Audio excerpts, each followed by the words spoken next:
বৌদি, thank god বৌদি। বৌদি, বৌদি এইসব হলো কি করে? কে করেছে এইসব? মরে গেছে বকুল, ঝামেলা শেষ, মেরে দিয়েছে, সব শেষ, মেরে দিয়েছি। শুধুমাত্র মেরে দিয়েছি বলেই প্রমাণ হয় না যে ওই বকুলকে মেরেছে। এটাও তো হতে পারে যে ও আরো কিছু বলতে চাইছিল। হ্যাঁ,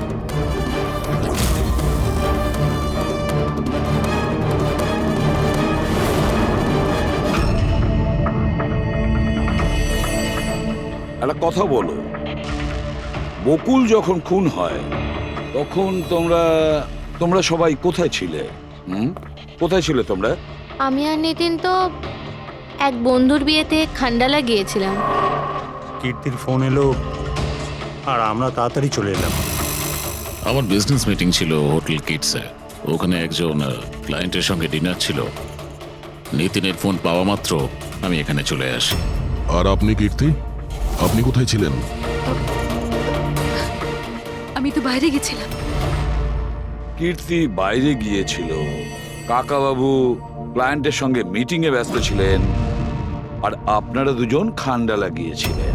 আর সেই সময় বকুল আর আশিকা বাড়িতে একাই ছিল, তাই তো? বকুলদারও তো ব্যাঙ্গালোর যাওয়ার কথা হয়েছিল। দাদার 11টার ফ্লাইট ছিল। আর আশিকা বৌদি তো পার্টিতে গেছিল। আপনারা কেউ বাড়িতে ছিলেন না? তাহলে ব্যাঙ্গালোর যেতে গিয়ে বকুল ফিরে এলো কেন? আর এই আশিকা ও পার্টি থেকে ফিরে এলো কেন? সেটা আপনি কি আশিকা বৌদিকে জিজ্ঞাসা করুন না, যে বৌদি এত তাড়াতাড়ি কি করে ফিরে এসেছিল। বৌদি তো এটা বলে গেছিল যে বৌদি সকালে ফিরে আসবে। ওটা তো আমরা ওনাকে জিজ্ঞাসা করবই। এবার আপনি বলুন যে আপনি কোথায় ছিলেন তখন? আমার মা তো ব্যান্ড্রায় থাকে। আমার মায়ের হঠাৎ ফুড পয়জনিং হয়েছিল, আমি তো মায়ের কাছে ছিলাম, আর ওখান থেকে ফিরেছিলাম আমি। বাহ দয়া, প্রতিটা কথা এক্সপ্লেনেশন আছে। যে বকুলের খুনের সময় আমি ওখানে ছিলাম, এখানে ছিলাম, আমি ওখানে গিয়েছিলাম, সবকিছুর ব্যাপারে এক্সপ্লেনেশন আছে। কিন্তু সবাই মন দিয়ে শুনুন একটা কথা, যে সিআইডির কাছে কোনো সত্যি বেশিক্ষণ গোপন রাখা যায় না, সেটা সামনে আসবেই।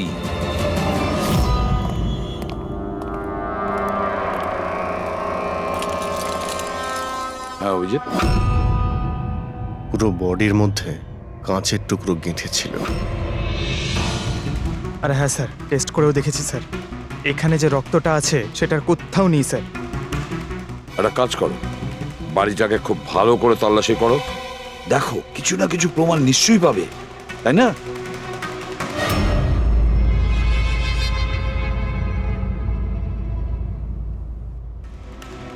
কিছু বললো কি? স্যার, ওর বক্তব্য ওর কিছুই মনে নেই। কিছু মনে নেই? আশিকা, তোমার কি মনে পড়ছে তুমি কীর্তিকে জ্ঞান হারানোর আগে কিছু বলেছিলে? মনে করো। আমার কিছুই মনে পড়ছে না। মনে করার চেষ্টা করো। কীর্তি বলছিল যে বকুলের খুন তুমি করেছো, এরকম তুমি নিজে ওকে বলেছো। কীর্তি মিথ্যে কথা বলছে। বকুলকে আমি মারিনি।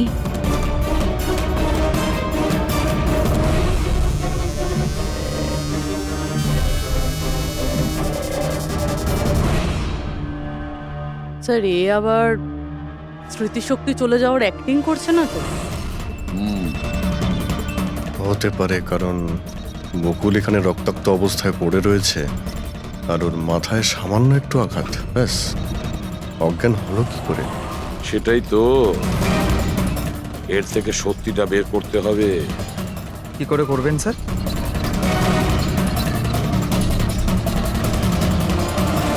সত্যি কথাটা বলিয়ে নেব নার্কো টেস্টের মাধ্যমে।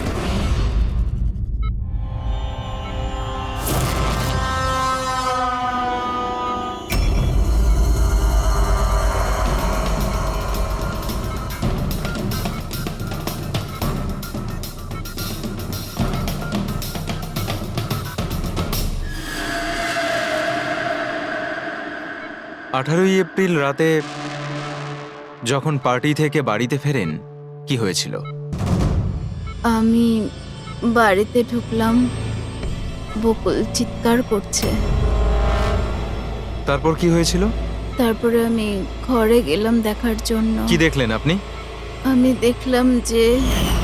গিয়ে দেখলাম যে বকুল ওখানে দাঁড়িয়ে আছে, ওর পিঠ থেকে রক্ত বেরোচ্ছে, আর আমি ওখানে একটা মেয়ের লাশ পড়ে আছে সেটা দেখতে পাই।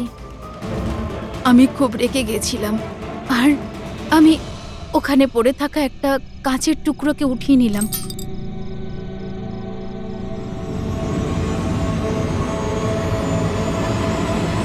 আর আমি বকুলকে মেরে দিলাম। আর তখনই আমি আমার ঘাড়ে একটা প্রেশার অনুভব করলাম। তারপরে আমি বেহুশ হয়ে পড়ছিলাম। বেহুশ হওয়ার আগে আমি দরজার সামনে একজন মানুষকে দেখতে পাই। কেউ একজন অরেঞ্জ কালারের জ্যাকেট পরেছিল। পুরুষ ছিল না মহিলা? একটা লোক। আচ্ছা, তারপর ও কি করলো? ও আমার কাছে আসছিল, মনে হয় আমাকে মারতে চাইছিল। আচ্ছা আশিকা, তুমি ওখানে কোনো মহিলার লাশ দেখতে পেয়েছো? হ্যাঁ, দেখেছিলাম। মহিলার লাশ? ওখানে তো আমরা কোনো মহিলার লাশই পাইনি। স্যার, আমরা তো বকুলের মার্ডারের তদন্ত করছি। এর মধ্যে আবার নতুন কেস এলো কোথা থেকে? কোন মহিলার লাশ? কে ছিল ওই মহিলা? আমি মনে করতে পারছি না, সবকিছু ধোঁয়া ধোঁয়া লাগছে। আচ্ছা, এ আমাদের বোকা বানাচ্ছে না তো? বুঝে উঠতে পারছি না এ কোন মহিলার কথা বলছে, কোন মহিলার কথা বলতে চাইছে। আশিকা, তুমি বকুলকে কেন মেরেছো? কেন মেরেছো বকুলকে? ঠিকই হয়েছে যে ও মরে গেছে। তাছাড়াও যদি বেঁচে থাকতো তাহলে আমাকে রাস্তায় ভিক্ষে করতে হতো। কেন? ঘাড় ধাক্কা খেতে কেন? চরিত্রহীন প্রমাণ করতে চাইছিল, ডিভোর্স চাইছিল আমার থেকে। আচ্ছা, ওই মৃত মহিলা, উনি কে ছিলেন? আমি আপনাদেরকে বললাম তো, মনে করতে পারছি না। দেখো আশিকা, আমরা ওখানে কোনো মহিলার লাশ খুঁজে পাইনি। তাহলে সেই লাশটা গেল কোথায়? আমার যখন জ্ঞান ফিরছিল তখন ওই লাশও ওখানে ছিল না। আর ওই যে ফ্লোরেসেন্ট অরেঞ্জ কালারের জ্যাকেট পরা লোকটা? ওটা খুবই অস্পষ্ট আমার কাছে, ওই দরজাতেই দাঁড়িয়েছিল। হতে পারে আমার জ্ঞান হারানোর অপেক্ষায় ছিল।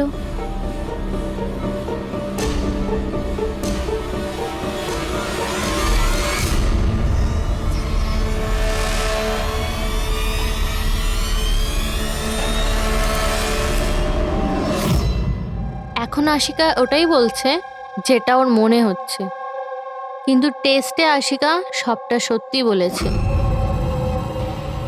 Thank you. ওয়েলকাম। স্যার, ও যদি নার্কো টেস্টে ঠিক বলে তাহলে তো আমাদের ওই মরা মহিলাটা সম্পর্কে জানতে হবে। মনে হচ্ছে ক্রাইম সিনে দ্বিতীয়বার যেতে হবে, ভালো করে আবার চেক করব। কোনো না কোনো প্রমাণ তো নিশ্চয়ই আমরা পাবো। স্যার, এই মেশিন কি কিছু স্পেশাল? এই মেশিনটা যে কোনো ছোট কোনো প্রমাণ খুঁজতে সক্ষম, যেরকম মাইক্রোবস, যেটা সাধারণত ধোঁয়াতে মিশে যায়। আর এই যে মেশিনটা না, একটা ঘরের মধ্যে একদম ক্ষুদ্র থেকে ক্ষুদ্রতর ডাস্ট পার্টিকলস, সেগুলো দিয়ে ওই জ্যাকেট পরা লোকটা সম্পর্কে আমাদের জানিয়ে দেবে যে এই ঘরের মধ্যে ছিল। খুব ভালো।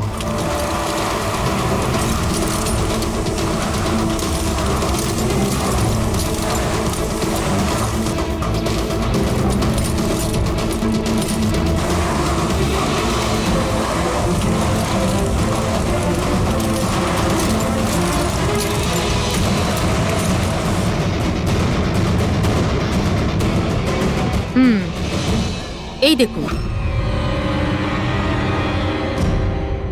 যেটা আমাদের নজর এড়িয়ে গিয়েছিল সেটাই মেশিনটা খুঁজে দিল।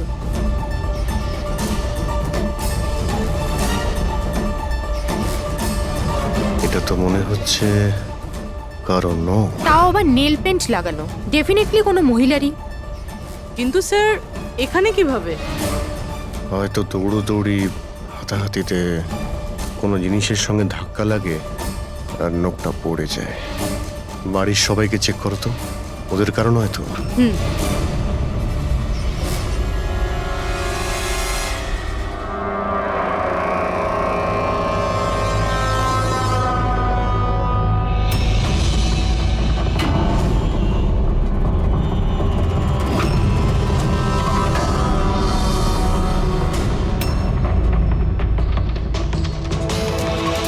স্যার হ্যাঁ, ওই বাড়ির তো কারণ নয়, হয়তো ওই মহিলার হবে যার লাশ আশিকা দেখেছিল। তাই তো মনে হচ্ছে।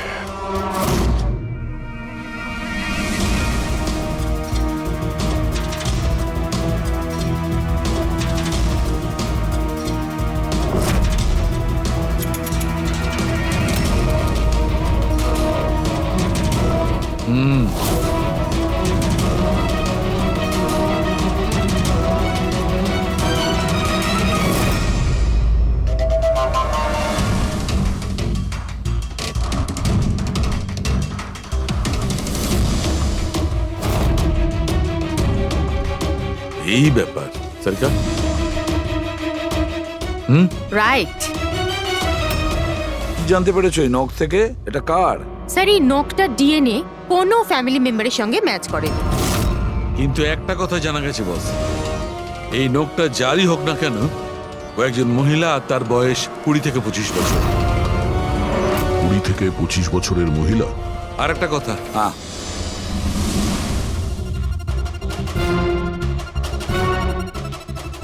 এই যে ছোট্ট ছোট্ট সাদা টুকরোগুলো দেখতে পাচ্ছ, এটা বলতে পারো যে হাই পার্সেন্টেজ অফ নখ থেকে পেয়েছে। এই মেয়েটা ড্রাগ এডিক্ট ছিল? হ্যাঁ, এটা ওদের পরিবারের কারণ নয়, বাইরের কারণ। স্যার তার মানে যদি কেউ বাইরে থেকে আসে তাহলে কোনো গাড়ি, অটো বা ট্যাক্সি করেই নিশ্চয়ই আসবে। হ্যাঁ, খোঁজ নিয়ে দেখতে হবে রিক্সাওয়ালা, ট্যাক্সিওয়ালা বা ওদের মতো কেউ ওই মহিলাকে বাড়িতে ছেড়ে দিয়ে এসেছিল কিনা। স্যার ওই আশিকা বলছিল কোনো সাফাই কর্মী অরেঞ্জ কালারের জ্যাকেট পরেছিল ওখানে। বেহুশ হওয়ার আগে আমি দরজার সামনে একজন মানুষকে দেখতে পাই, কেউ একজন অরেঞ্জ কালারের জ্যাকেট পরেছিল। ও কে, কোথা থেকে এসেছিল, কোথায় উধাও হয়ে গেল, ওর ব্যাপারে খোঁজ নিতে হবে। স্যার যত ড্রাগ পেডলার্স আছে ওদের কাছে জানতে হবে যে কত মহিলা এই হাই ডোজের ড্রাগস নেয়। অভিজিৎ, একটা কাজ করো, রিক্সাওয়ালা আর ট্যাক্সিওয়ালার কাছে খোঁজ নাও যে ওনাকে বাড়িতে ছেড়ে দিয়ে এসেছিল কিনা, আর মিসিং পার্সনস রিপোর্ট চেক করো। স্যার শহরে যতগুলো ড্রাগ পেডলার আছে না, সবার কাছে গিয়ে খোঁজ নাও, দেখো ওরা এমন কোনো মহিলাকে চেনে কিনা যে হাই কোয়ালিটি ড্রাগ ব্যবহার করে। আর আমরা গিয়ে ওদের বাড়ির লোকের সঙ্গে কথা বলি, দেখা যাক ওরা কোথায় যায়, কি করে ওই ঘটনার সময়।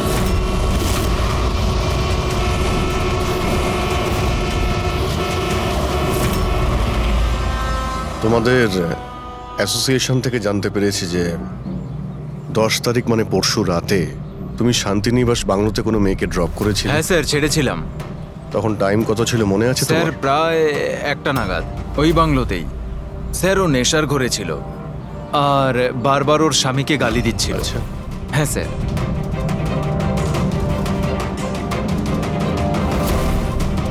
ওই মেয়েটা কি এ ছিল? হ্যাঁ স্যার, এই মেয়েটা ছিল।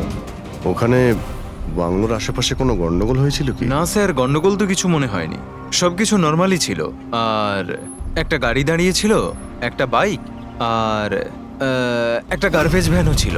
Garbage van? হ্যাঁ sir. Sir sir sir sir sir sir আমিও পরশুদিন একজন মেয়েকে শান্তিনিবাস বাংলোর কাছে নামিয়েছিলাম। কটার সময়? স্যার সম্ভবত 12:30 নাগাদ। আর তুমি একটা সময় নামিয়েছিলে? হ্যাঁ স্যার।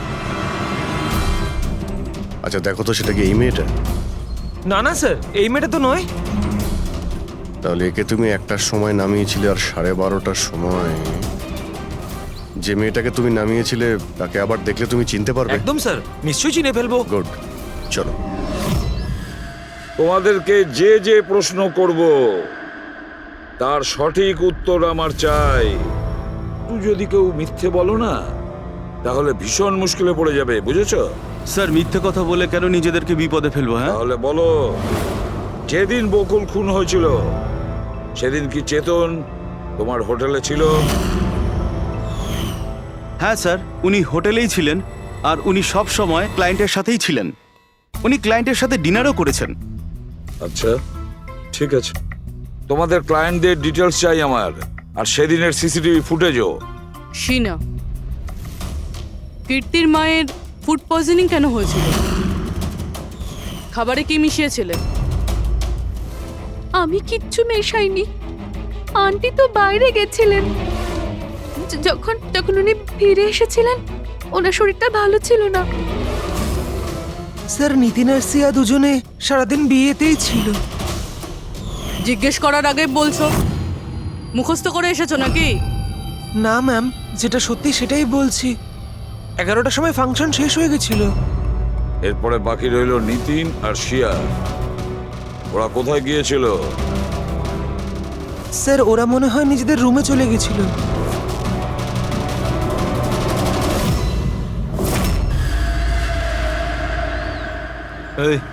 এই মাল কোথায় পাওয়া যাবে?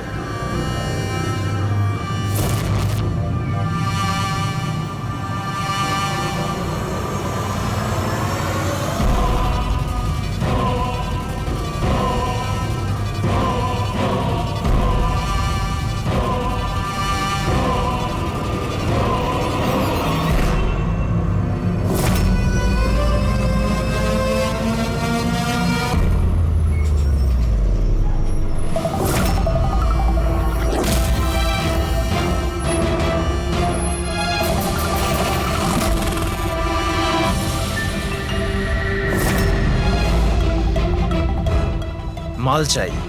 পেয়ে যাবি। কতটা চাই আর পেমেন্ট কিভাবে করবি? পেমেন্ট মাল ব্যবহার করার পরে। মাল ব্যবহার করার পর দেখ, পালানোর ব্যাপারে না চিন্তাও করিস না। আমার কাছে সমস্ত ক্লায়েন্টের ঠিকুজি কুষ্টি আছে, আর ওই কুষ্টিতে লেখা আছে আমার ক্লায়েন্ট ওভারডোজে মরবে, নয়তো আমার বন্দুকের গুলিতে। কিন্তু তোর কুষ্টিতে লেখা আছে জেল যাওয়া। ওই সব মহিলার ফোন নাম্বার আমার চাই, যাদের তোমরা ড্রাগ সাপ্লাই করো। তাড়াতাড়ি দাও।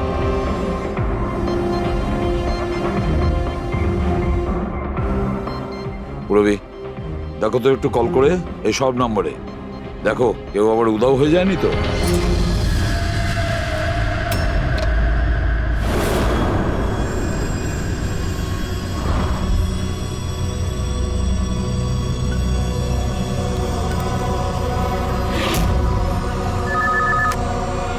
হ্যালো, আচ্ছা, আমি সোনারিকার সাথে কথা বলতে পারি? দেখুন, ও তো দুদিন ধরে কাজে আসছে না। কি? এ নিয়ে তো আমাদেরও চিন্তা হচ্ছে। 2 দিন ধরে? ঠিক আছে, থ্যাংক ইউ স্যার। হ্যাঁ স্যার, ডায়েরিতে যে ছবিগুলো ছিল ওর মধ্যে থেকে এই মেয়েটা নিখোঁজ। এই মেয়েটার নাম সোনারিকা, আর এ একটা বারে কাজ করে। ও 2 দিন কাজে যায়নি। একে দেখে বলো তো, এ কি তোমার ক্লায়েন্ট ছিল? হ্যাঁ স্যার। তুমি কি এই মেয়েটাকে নামিয়েছিলে? হ্যাঁ স্যার, এই ছিল, এই মেয়েটাই। আশিকা নিশ্চয়ই একে দেখেছিল। বকুলের ফ্যামিলির সবাইকে ভেতরে নিয়ে এসো। একটু মন দিয়ে দেখুন এই ফটোটা। এই সেই মেয়েটা যার লাশ আপনাদের ঘরে পাওয়া গেছে। আপনারা চেনেন নাকি? হ্যাঁ না স্যার। আমি দেখেছি স্যার, বকুলদার সাথে 2 মাস আগেই। বকুলের সঙ্গে দেখা হয়েছিল 2 মাস আগে? কোথায় দেখেছিলে? একটা হোটেলের বাইরে। আর দাদা বলেছিল ইনি দাদার ক্লায়েন্ট। স্যার, কোনো ড্রাগ অ্যাডিক্টেড বারে কাজ করা কোনো মহিলার সঙ্গে বকুল ছিল, আর এনাদের বলেছে ওই মহিলা ওর ক্লায়েন্ট। কেন কেন মিথ্যে বলেছে ও?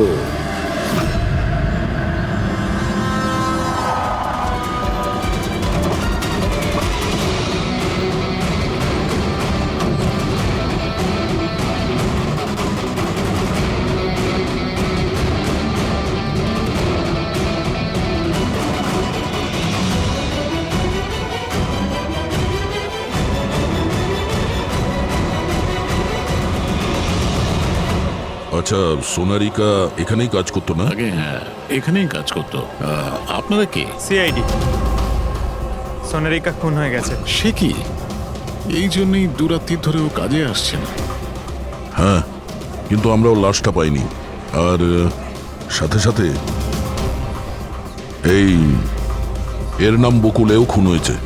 আমরা এটা জানতে চাই যে সোনারিকার সঙ্গে এই বকুলের কি সম্পর্ক ছিল? সম্পর্ক কি ছিল তা তো জানি না, তবে হ্যাঁ, এই লোকটা কখনো কখনো আমাদের বারে ওকে নিতে আসতো। এ ব্যাপারে আরো কিছু খবর আপনাদের তেজি দিতে পারবে স্যার।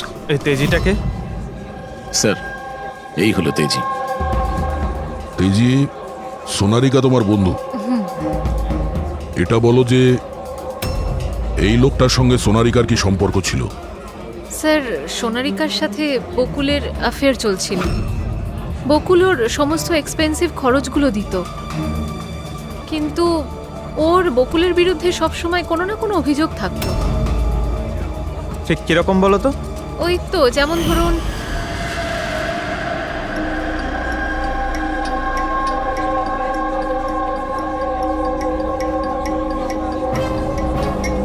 সোনারিকা কি হয়েছে? আমি বকুলের সাথে এই সম্পর্কটা আর কন্টিনিউ করতে পারবো। কিন্তু কেন, কি হয়েছে? না এই সম্পর্কটা রেখে আমি কোনো টাকা পয়সা পাচ্ছি না, ওই বকুল নিজের বউকে ডিভোর্স দিচ্ছে। কিছু একটা করতেই হবে। কি করবি তুই? ব্ল্যাকমেল। কি? আমি ওকে ব্ল্যাকমেল করব যে আমাকে এই নাটকটা করতে বাধ্য করেছে।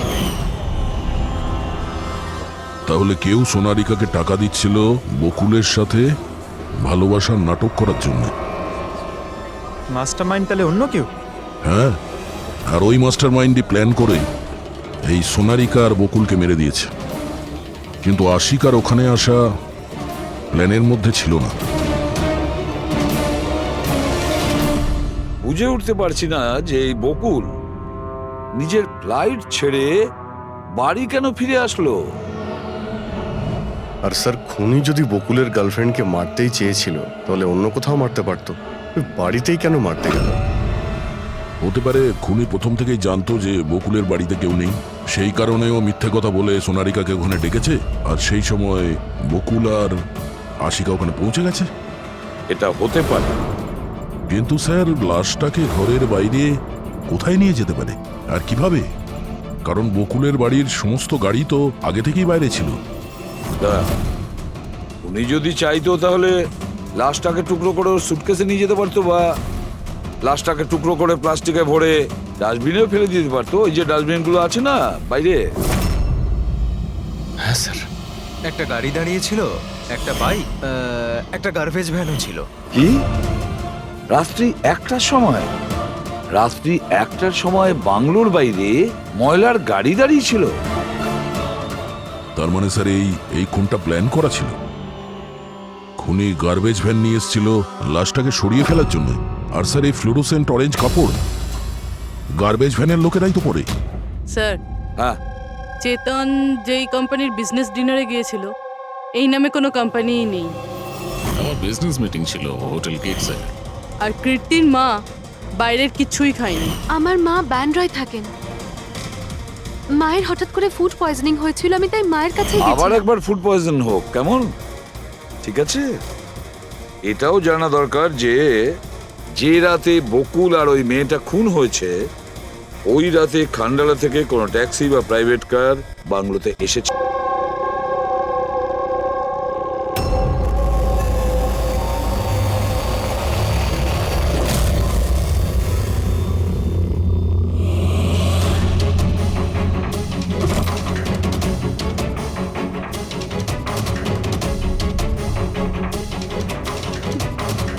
বকুলের সাথে আজকে আমাকে কথা বলতেই হবে, তাতে যা খুশি হয়ে যাক। বকুলের সাথে কথা বলতেই হবে।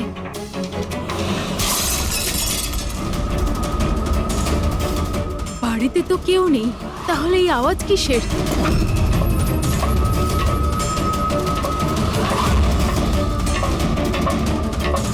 কীর্তি,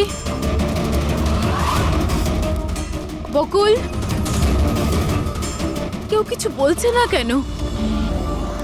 কীর্তি ভাই, কীর্তি!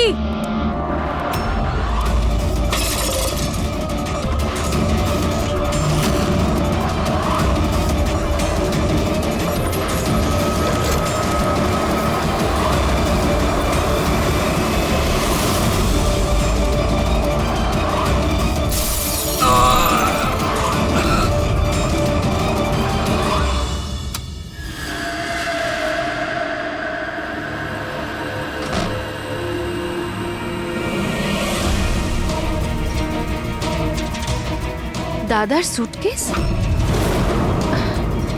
দাদা ব্যাঙ্গালোর যায়নি বুঝি?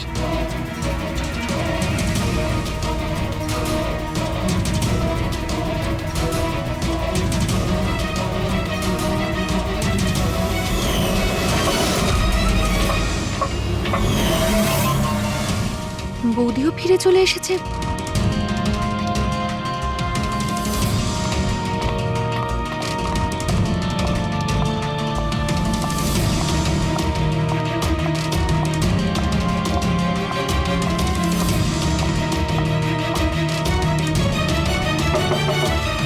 দাদা, বকুলদা, দাদা তুই ব্যাঙ্গালোর যাসনি? বৌদি,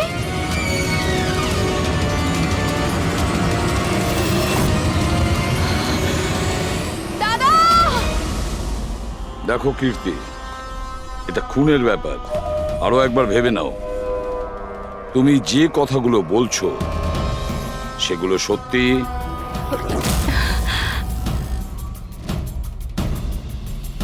স্যার আপনি, আমাদের মনে হচ্ছে না এই ব্যাপারটা সত্যি। আপনার মনে হওয়া না হওয়াতে কিছু এসে যায় না। যখন আপনাকে কিছু জিজ্ঞাসা করা হবে তখনই বলবেন। হতে পারে ও সত্যি বলছে, কি জানি। আমি পাগল নই, আমি সম্পূর্ণ সুস্থ। আমি বলছি তো আপনাদের, আশিকা বৌদি নিজেই বলেছে, বৌদি নিজে দাদাকে খুন করেছে। তোমার মায়ের রোগের ব্যাপারে সত্যি সত্যি বলো। ওনার মেয়ের শিনার কথা অনুযায়ী ওনার এই অবস্থা ঘরের খাবার খেয়ে হয়নি। হ্যাঁ, এটা সত্যি। মা ঘরের কোনো খাবার খায়নি, বরং মা তো আমাকে বলছিল যে মা ড্রাইভারের সাথে কোথাও বাইরে গেছিল আর কারে বসে কিছু ওষুধ খেয়েছিল। ওষুধ খেয়েছিল? হ্যাঁ, আমাদের ড্রাইভার অমনও তাই বলছিল। তোমাদের ড্রাইভার এখন কোথায়? স্যার, আমি সমস্ত ড্রাইভারদের নিয়ে এসেছি যারা গার্বেজ ভ্যান চালায়। আমরা একটা গার্বেজ ভ্যানের সন্ধান পেয়েছি, যেটা মাঝরাতে রাস্তার মাঝখানে দাঁড়িয়েছিল, যাতে লাশ বয়ে নিয়ে যাওয়া হয়েছিল। ভ্যানের ব্যাপারে জানতে পেরে গিয়েছি। সার্ভেলেন্স ক্যামেরাতে আমরা সেটা পরিষ্কার দেখতে পেয়েছি। কেন?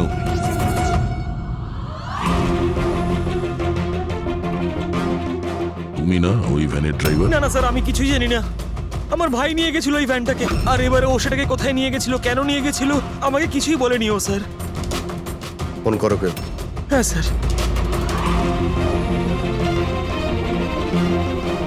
হ্যাঁ হ্যালো, হ্যাঁ ভাই কোথায় আছিস রে তুই?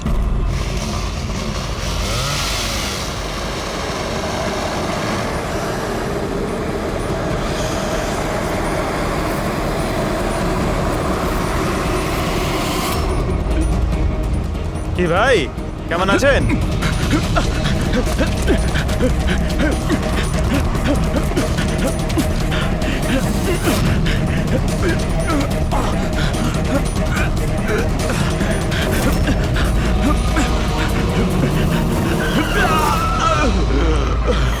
স্যার আমি সব সত্যি কথা বলছি। আমি যা কিছু করেছি ওই ফোন কলের ভিত্তিতেই করেছি। বকুল স্যারের বাংলো থেকে কল করেছিল। কে ফোন করেছিল বকুলের বাংলো থেকে? আমি তো তাকে কখনো দেখিনি, শুধু গলার স্বর শুনেছিলাম। মহিলা ছিল না পুরুষ? স্যার, কখনো কখনো মহিলার গলার স্বরেও ফোন আসতো, আর কখনো পুরুষেরও। স্যার, সে যেই হোক না কেন, সে বকুলের বাড়ির লোকই। কিন্তু তুই এগুলো করেছিস কেন? কেউ ফোনে কিছু বলে দিল তুই করে দিবি? হ্যাঁ স্যার, আমাকে লোভ দেখানো হয়েছিল যে আমার 5 লাখের দেনা শোধ করে দেওয়া হবে যদি ওনার কথা আমি শুনি। তো স্যার আমি লোভে পড়ে গিয়েছিলাম স্যার। আমি কোনো খুন করিনি স্যার, আমি শুধু লাশটার একটা ব্যবস্থা করেছিলাম স্যার। লাশ কোথায়?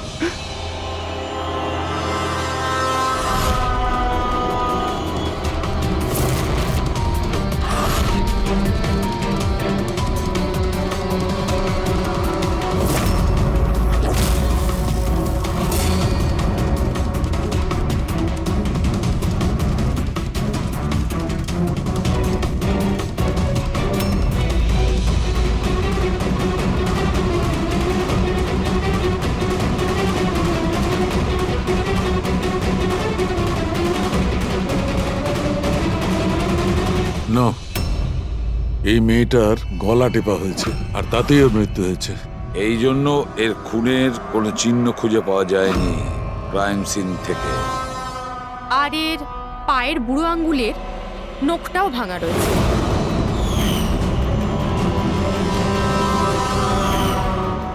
আর ডক্টর এগুলো কি? এই যে হলুদ হলুদ দাগ। এটাই তো এই কেসের সবচেয়ে বড় সূত্র। চলুন সবাই দাঁড়িয়ে যান। দাঁড়ান। আর কত জিজ্ঞাসাবাদ করবেন আপনারা? সবই তো বলে দিয়েছি আমরা। এবার আর কোনো জিজ্ঞাসাবাদ করবো না। হ্যাঁ, আপনাদের প্রত্যেকের নার্কো টেস্ট হবে। Narco test? কিন্তু কেন? কারণ আপনাদের মধ্যে কেউ যে সত্যিটা বলছে না। আপনাদের কাছে কোর্টের পারমিশন আছে এই নার্কো টেস্টের জন্য? হ্যাঁ, পারমিশন ছাড়া আমরা কিচ্ছু।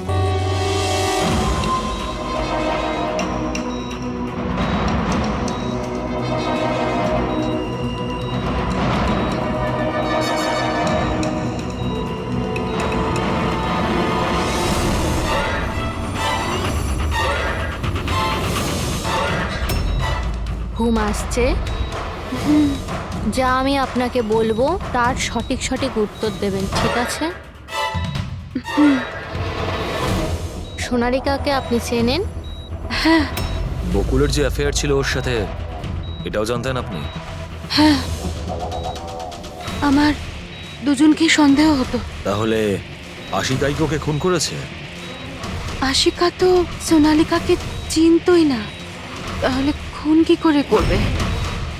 আপনার এখন ঘুম পাচ্ছে? সোনারিকাকে আপনি চেনেন? না।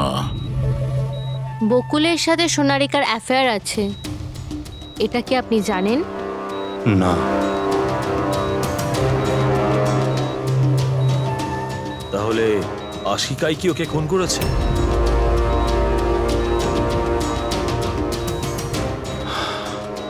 আশিকা সোনালীকে চিনত, আর এই আশিকাই বকুল আর সোনালীকে খুন করেছিল। ও নিজেই এই খুনের ষড়যন্ত্রটা রচনা করেছিল। আশিকা চালচলন কিছুদিন ধরেই খুব অদ্ভুত লাগছিল। এই কথাটা আমি বকুলকে বলেছিলাম। কি হয়েছে স্যার? কিছুই হয়নি নিতিন, শুধু এটাই বলার ছিল টুথ সিরাম অ্যাপ্লাই করলে মানুষ শুধু এটুকুই উত্তর দেয় যতটুকু তাকে প্রশ্ন করা হয়, এর থেকে বেশি কিছু বলে না। ব্যাপারটা হলো মানুষের ব্রেন নিজের মেমোরি শেয়ার করে, কিন্তু ওপিনিয়ন দেয় না, যেটা তুমি দিয়েছো। এখন সব কথাগুলো সত্যি সত্যি বলে দে, নাহলে তোকে আসল সিরামটা দিতে হবে। আসল সত্যিটা মানে আমরা যে ইনজেকশনটা দিয়েছিলাম ওটা আসল ট্রুথ সিরাম ছিল না, ওটা গ্লুকোজ ইনজেকশন ছিল। হোয়াট? তোমাকে আমরা আগেই সন্দেহ করেছিলাম, কিন্তু চেয়েছিলাম সব সত্যিটা তুমি নিজের মুখেই স্বীকার করো। নিতিন, সবকিছু তুমি খুব চতুর ভাবে দিয়েছো, কিন্তু মেয়েটার গলায় যে হলুদ রং লেগেছিল না, সেটাই তোমাকে ধরিয়ে দিয়েছে। সেই হলুদ যেটা বিয়ের সময় তোমার হাতে লেগেছিল। এই যে হলুদ রঙের পার্টিকেলস গুলো দেখতে পাচ্ছ, এইগুলো আসলে হলুদ, আর এই হলুদের সঙ্গে আটা আর তেল মেশানো হয়েছিল। আটা, তেল আর হলুদ। মুখে কোনো হলুদ নেই, শুধু এইখানে, এই গলার কাছে। কোথা থেকে আসতে পারে এই হলুদ? স্যার, শিয়া বলছিল যে ওরা খান্ডালা গেছিল বিয়ের জন্য, আর ওখানে গায়ে হলুদের অনুষ্ঠানে যুক্ত হয়েছিল। বকুল 500 কোটির রাজত্ব চালাতো, সেই রাজত্ব যেটা আমি তৈরি করেছিলাম, কিন্তু আমাকেই ওই রাজত্ব থেকে বার করে দেওয়ার চেষ্টায় ছিল। ওর সঙ্গে তুমি কথা বলতে, ওকে বোঝাতে। কথা বলার অনেক চেষ্টা করেছিলাম স্যার, অনেকবার চেষ্টা করেছিলাম, কিন্তু ও শুনতো তবে না। ভাই ছিল আমারও, আমি কখনো মারতে চাইনি ওকে, কিন্তু পুরো রাজত্বটা নিজের নামে করতে চাইছিল। সেই জন্য আমিও একটা প্ল্যান করলাম। কি প্ল্যান করেছিলে? বকুল আর আশিকার প্রায় প্রতিদিনই ঝগড়াঝাটি হতো। ও আশিকাকে ছেড়ে দিতে চাইছিল। আমি সোনালীকে টাকার লোভ দেখালাম আর ওকে বললাম যে বকুলের সাথে মিথ্যে ভালোবাসার নাটক করে যাক।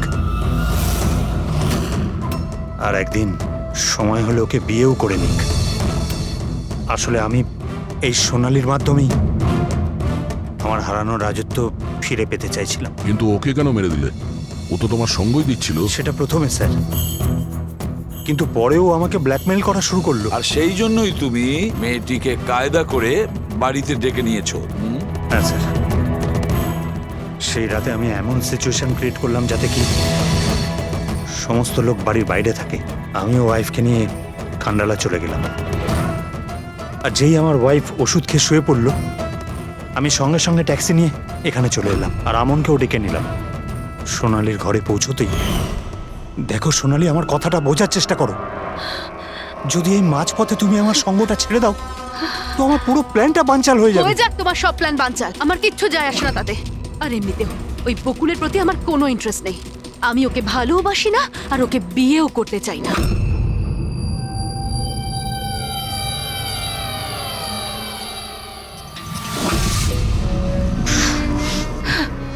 দেখো, যদি তুমি আমাকে সঙ্গ না দাও না তো খুব পস্তাবে, বলে দিলাম। হুমকি আমি দিচ্ছ তুমি আমাকে? হুমকি দিচ্ছ? হ্যাঁ, এমনটাই ভেবে নাও।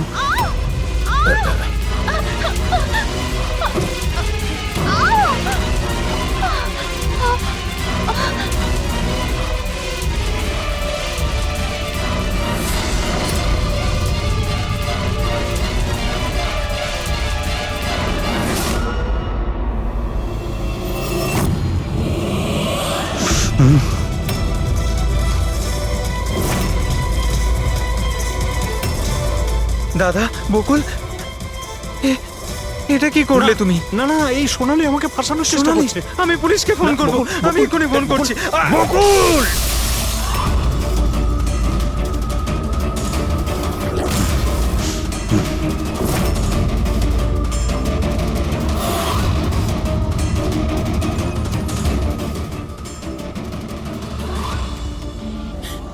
বকুল,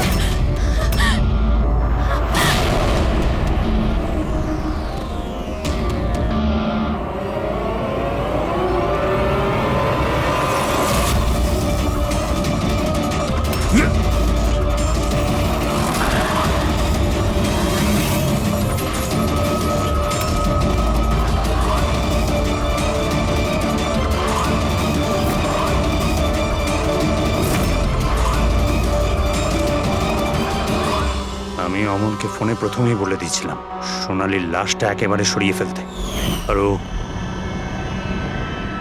একেবারে সেই কাজটাই করেছিল। টাকার লোভে পড়ে তুমি এতটাই অন্ধ হয়েছিলে যে নিজের সম্পর্কটাই ভুলে গিয়েছিলে। নিজের ভাইয়ের প্রাণটা নিয়ে নিয়েছো, আর তার উপরেও নিজের সঙ্গী মেয়েটিকেও খুন করলে তুমি। আইন তোমাকে কোনোদিন ক্ষমা করবে না। কঠোরতম শাস্তি হবে তোমার, হয়তো ফাঁসি।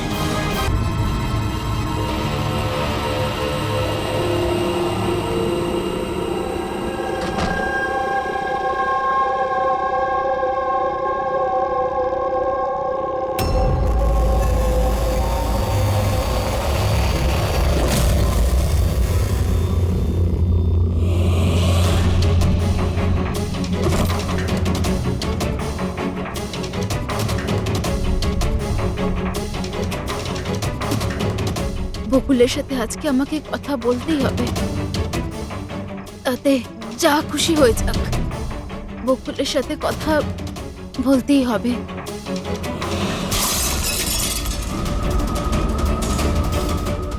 বাড়িতে তো কেউ নেই, তাহলে এই আওয়াজ কিসের?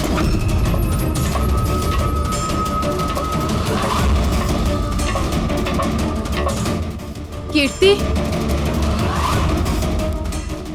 বকুল, কেউ কিছু বলছে না কেন? কীর্তি, ভাই, কীর্তি